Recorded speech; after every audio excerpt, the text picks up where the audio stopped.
Alright, late night style. Well, it's not late, I guess. It's 9:45. But Mr. F is doing some car repairs and the kids are sleeping. And here's the deal, people. I would be lying to you if I didn't say that I'm starting to get fairly overwhelmed about finances and our potential for, I don't know, our financial future, I guess. I mean, I'm getting overwhelmed, we'll say that. I feel like, and I'm overwhelmed because I think the reality is that things are only going to get worse for pretty much everybody. And in some ways, I'm really glad that I'm in the place of, I'm in the mental space of acknowledging that and being proactive. But at the same time, I'm getting myself kind of worked up about how imbalanced our spending is. Because here is the deal. We are not spending on anything other than our basic needs. You know, the two things that are wants that we have right now would be our television service, which I suppose we wouldn't have to have, and kids' tuition. That's it. Everything else is something that we have to have, a utility we have to have, or food, or and our mortgage. The problem with that is this: our mortgage payment is basically too high for our income, right? For it to fall into like a proper balance. People want to do, every financial person has their own little calculation, whether it be your needs should be 50% or 60% or whatever. What's funny, and like your wants are supposed to be something else. Our wants, even including tuition, are below what they should be. You know what I mean? Just to tell you like how we don't have anything extra. And that's fine. In some ways, I was talking to my mom about this. Like, the reason why I'm so good at dieting is like I'm so good at going without. I mean, that is not my problem. In fact, I would almost say I'm too good at it to the point where it's hard for me to then let things back in. I'm like maybe more extreme than most people. So in some ways, like, yeah, that's not a problem. For me, it's going to be hard to let wants in. But no matter what, and Mr. F is like, he doesn't get all this. I mean, I don't know why, but here's the deal. We lived in Ann Arbor. Our house was cheaper, right? Our mortgage was the same because Ann Arbor property taxes are much more expensive than here. Then we moved here where property taxes are less, so our mortgage payment is the exact same mortgage payment, but our house, the house portion of it, the monthly payment constitutes more, and the taxes portion is less, right? So we kept our same payment because we could afford it. Okay. Also, this is like a real important factor. Moving here, houses are more expensive. So to have a house that was reasonably in a safe location and convenient to Mr. F's work, and this is also important, accessible at all times to the hospital, we had to live in Asheville. So we didn't really want to move outside because you want to go to this one hospital in particular. And also, as has been evidenced by what happens when there's a dusting of snow, everything shuts down. We need to be in a place where like we can't be living out in the country, we can't be living up in the mountains or things like that where roads don't get opened, because of KIPP. So we had to live here. Even though I will tell you, we searched out in the areas and they aren't that much cheaper. So to get a house that wasn't falling down, we had to spend, almost, $90,000 more than what we sold our house for in Michigan.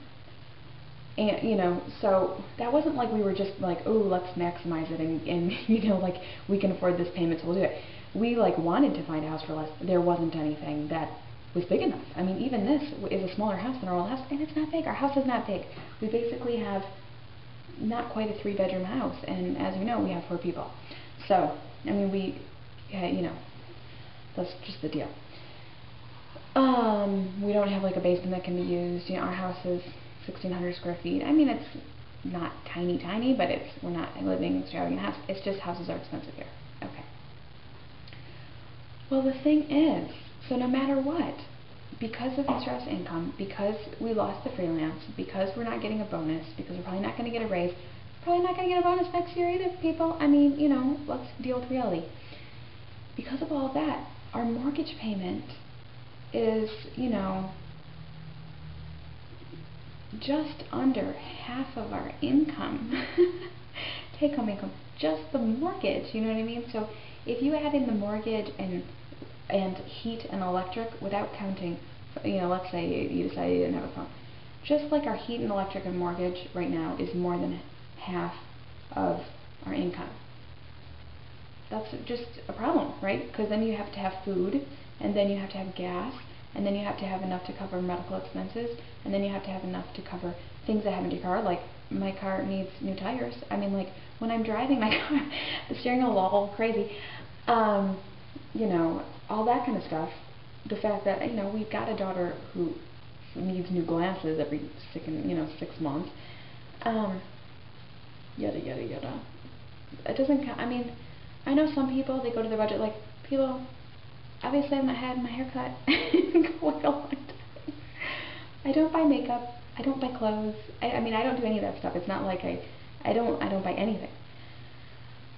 And I never really did buy that kind of stuff anyway, so that's okay. But, so the point is this. So I was just like, you know, Mr. F was like, well, you know, maybe we need to sell our house and buy a cheaper house. And he was like, well, it's not really going to save us any money because, like, what do you mean it's not going to save us any money? Obviously, it would save us tons of money. The problem is, A, now, we probably won't be able to sell our house. And B, I was looking at houses for cheaper. This is the problem. When we lived in Michigan, we looked at houses for cheaper here. And online, there seemed like there were plenty. Then you got to them, and then you realized there was something massively wrong with every one of them. There was like a reason they were cheap. Like, you know, houses just aren't that cheap here.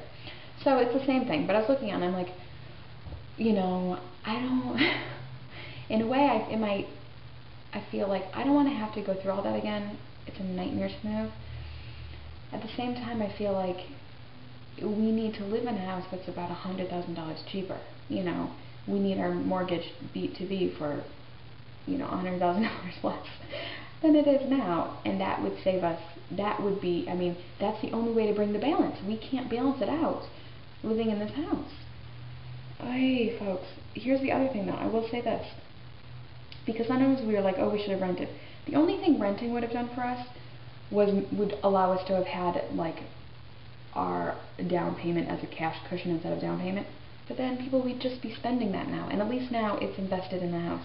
Because rent isn't actually cheaper. We would be spending the same amount on rent for, you know, a home as we are on our mortgage. So our output month to month would be the same. We'd be in the same situation. At least now we have it, you know, held in an investment. And let's see, I did check property values, and houses of our size and stuff are still being listed around the same range. So it doesn't look like we'll have lost any money. I mean, the reason we bought this piece of property was because it's in a neighborhood that's still being developed. So, you know, there was potential for, you know, actually making money on this property. Now, who knows? So that's kind of what's going on. And I gotta tell you people, I mean, I feel like, oh, I mean, that's where I feel like, it's gonna take us 30 years to buy this house. You know, the whole 9 yards. Like, if we had a cheaper house, if there was a way to find a cheaper house. I mean, the only thing I can think of is sell this house, keep the piece of property over there, and live in an RV on it. I'm not kidding. I was looking at vacant property and just being like, we could just live in an RV. You know, I don't know. I mean, there are some smaller homes. You have to decide. And I mean, this is where I'm at. Like, how bad is it going to get? Not just for us. I mean, for everybody. How bad is it going to get? Would it be better to make that decision now and protect yourself? And then when everything gets bad for other people, like, you've already got the cheaper house? I mean, like, you know, what's going to happen, people? What is going to happen? I don't know. I don't know, but I'm freaking out.